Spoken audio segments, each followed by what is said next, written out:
Les huiles que vous utilisez pour cuisiner vous empoisonnent-elles?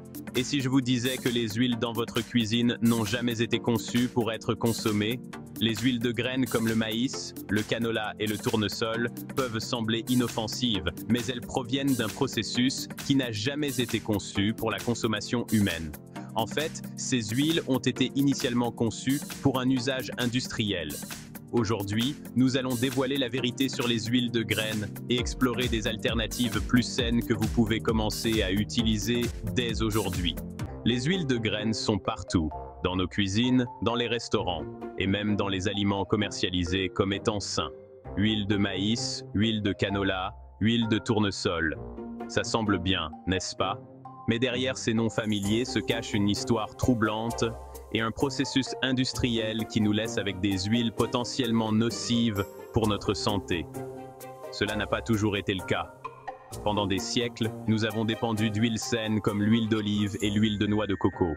Mais à un moment donné, les huiles de graines moins chères et transformées industriellement sont devenues la norme.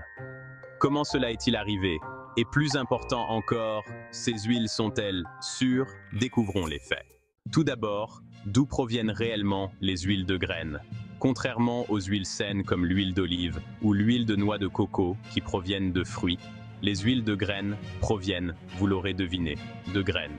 Et extraire l'huile de graines comme le maïs, le canola et le tournesol nécessite une transformation industrielle intense à des températures extrêmes.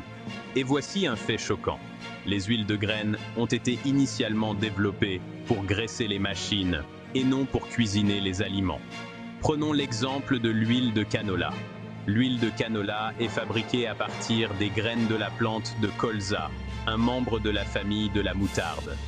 Le nom canola est en fait une combinaison des mots Canada et oléagineux, en référence à l'huile.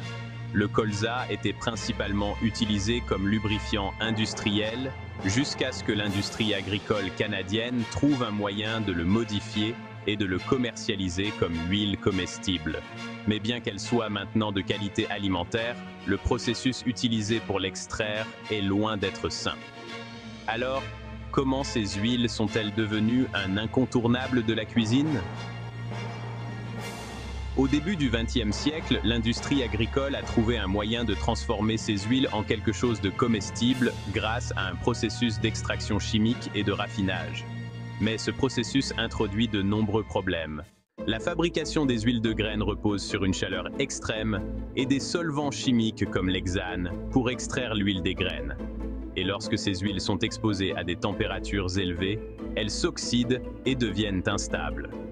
Cette oxydation produit des composés nocifs, appelés radicaux libres, qui endommagent nos cellules et peuvent contribuer à des maladies comme le cancer et les maladies cardiaques. Les problèmes ne s'arrêtent pas là. Les huiles de graines sont souvent blanchies et désodorisées pour les rendre plus appétissantes, ce qui élimine tout nutriment restant. Il nous reste un produit hautement raffiné qui est chargé d'acides gras oméga 6 malsains. Et voici la partie effrayante. L'Américain moyen consomme plus de 20 livres de ces huiles chaque année. Des niveaux élevés d'oméga 6 créent un déséquilibre dans notre corps, favorisant l'inflammation, qui est une cause profonde de nombreuses maladies chroniques. Remontons un peu dans le temps. Pendant des siècles, les gens ont utilisé des huiles comme l'huile d'olive et l'huile de noix de coco, qui sont pressées à froid et conservent leurs nutriments naturels. Ces huiles sont riches en graisses saines et en antioxydants, qui favorisent la santé cardiaque, réduisent l'inflammation et protègent même contre certains types de cancers. Alors pourquoi avons-nous changé? La réponse est simple, le coût. Les huiles de graines sont moins chères à produire à grande échelle grâce à l'agriculture industrielle. À mesure que la production augmentait, ces huiles ont été présentées comme une option plus abordable. Malheureusement, moins cher ne signifie pas plus sain.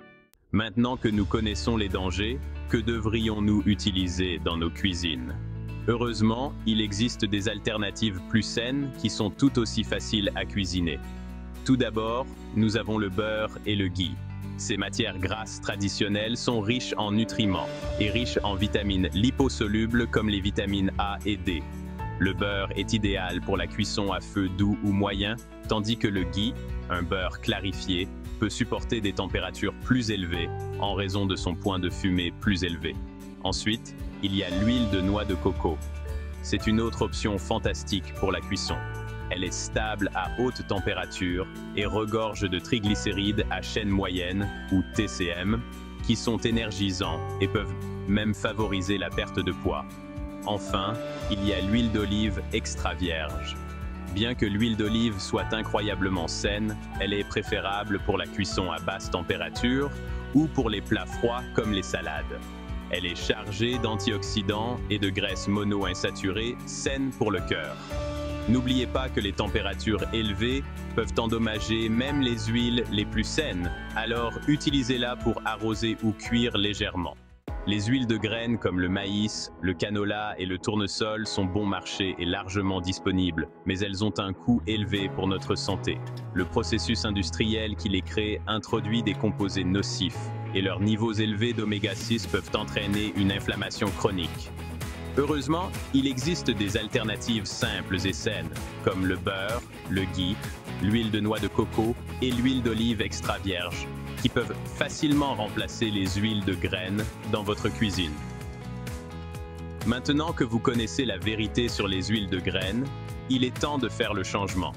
C'est un petit changement qui a un impact majeur sur votre santé.